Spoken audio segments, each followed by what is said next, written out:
요한복음 17장 1절에서부터 3절까지 예수께서 이 말씀을 하시고 눈을 들어 하늘을 우러러 가라사대 아버지여 때가 이르렀사오니 아들을 영화롭게 하사 아들로 아버지를 영화롭게 하게 하옵소서. 아버지께서 아들에게 주신 모든 자에게 영생을 주게 하시려고 만민을 다스리는 권세를 아들에게 주셨음이로소이다.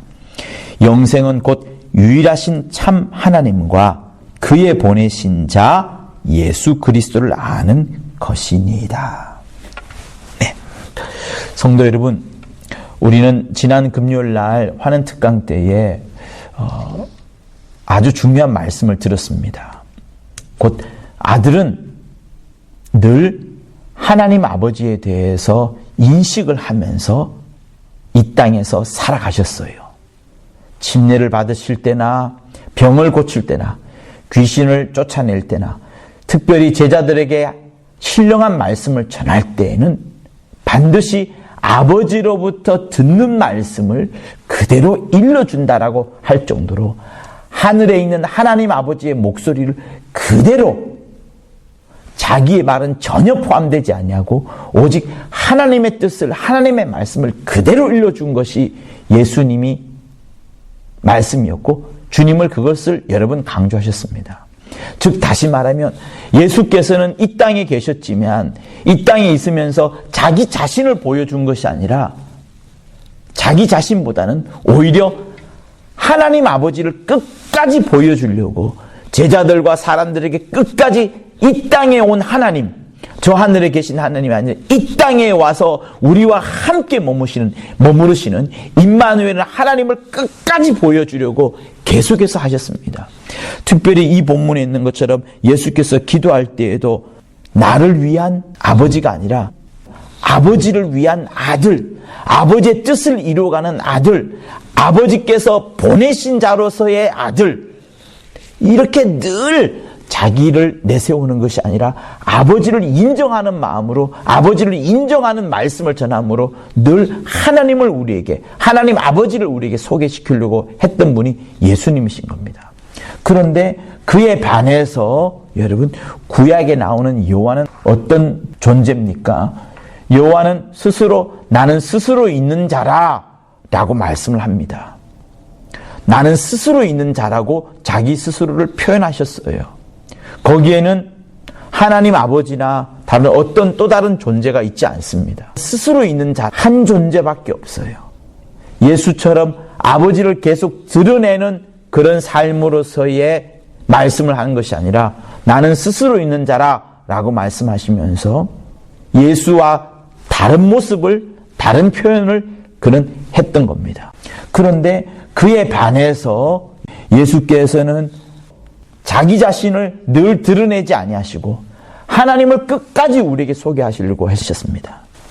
그래서 이 성경에도 자주 나오는 표현이 무엇인가 하면 예수께서는 늘 보내심을 받은 자다. 아버지가 아들을 세상의 구주로 보내신 것을 우리가 보았다. 이렇게 말씀하시면서 아버지께서 아들을 보내신 것, 너희는 왜 하나님의 보내신 자를 믿지 아니하느냐? 내가 이르는 말은 내 것이 아니라 나를 보내신 이의 것이다. 하나님께서 그 아들을 보내사 구원을 역사하셨다. 영생은 곧 유일하신 하나님, 하나님은 유일하시다는 것, 그리고 그의 보내신 자 예수 그리스도를 아는 것이 영생이라 이렇게 말씀을 합니다. 사랑하는 성도 여러분, 스스로 있는 자로서 자기 자신을 표현한 그 여호와와 예수께서는 철저히 나 보내신 자, 나는 보냄을 받은 자다. 그리고 내 이름도 나의 이름이 아니라 하나님의 이름이다. 내가 너희들에게 일러주는 교훈 역시도 다 나를 보내신 이의 것이다. 구원도 하나님이 허락하셨기에 이루어지는 것이고 영생도 유일하신 하나님을 알고 그의 보내신 자, 그 유일하신 하나님을 이 보내신 자를 아는 것이 영생이다. 이렇게 말씀하셨습니다. 그러므로 성도 여러분, 우리의 삶도 여기에서 준하여야 된다고 저는 생각을 합니다. 즉 다시 말하면 스스로 있는 자처럼 우리가 우리 일을 할 것이 아니라, 이 땅에서 나의 열심과 나의 수고를 할 것이 아니라 예수께서 이 땅에서 보여주셨던 모습을 우리가 따라가야 되는 겁니다. 그것은 뭐냐? 끝까지 예수께서는 자기를 보내신 아버지를 말하고 아버지의 존재를 이야기했고, 아버지의 이름으로 침례를 받았고, 아버지의 이름으로 거룩한 역사를 이루었고, 아버지의 이름으로 모든 말씀을 전해주었던 것처럼 이제는 예수께서 무엇이라 말씀하셨나요? 요한복음 마지막 장에 우리를 역시 아버지께서 나를 보내신 것처럼 나도 너희를 보내노니 라고 말씀을 하시면서 우리를 보내십니다. 너희에게 평강이 있을지어다, 아버지께서 나를 보내신 것 같이 나도 너희를 보내노라, 이렇게 말씀하시지요. 그러므로서 여러분, 예수께서 이 땅에 계실 때에 늘 아버지를 말씀하고 아버지의 존재를 인식하면서 그의 삶을 살아가고 공생의 삶을 펼쳐냈던 것처럼, 항상 아버지 했던 것처럼 우리 역시도 지금 이 땅에 남아 정겨진 동안에 우리 해야 할 일이 무엇입니까?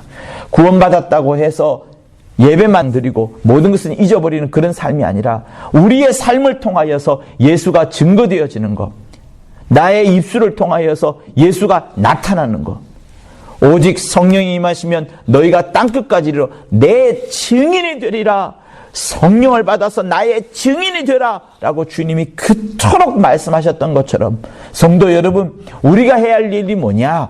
내 삶을 통하여서 내 이름이 드러나는 것이 아니라 내 삶을 통하여서 예수가 드러나고 예수가 구세주임이 밝혀지고, 내 입술과 나의 행동을 통하여서 빛과 소금이 되어서 나의 모든 삶을 보는 세상 사람들이 예수 믿겠노라라고 결심을 하고 예수 믿겠노라라고 회개하는 그런 역사가 나타나야 되는 것이 여러분 중요한 겁니다. 그러므로 이 밤에 여러분 기도하실 때 나는 스스로 있는 자라라는 그런 마음보다는 오히려 주 예수께서 품으셨던 것처럼 끝까지 하나님을 인정하고 하나님을 인식하고 하나님을 드러내고 하늘에 있는 말씀을, 아버지의 말씀을 전하였던 것처럼 우리 역시도 주 예수를 증거하는데 부족함이 없는 여러분 모두가 되실 것을, 귀한 성낙인이 되실 것을 예수 이름으로 부탁을 드립니다. 할렐루야.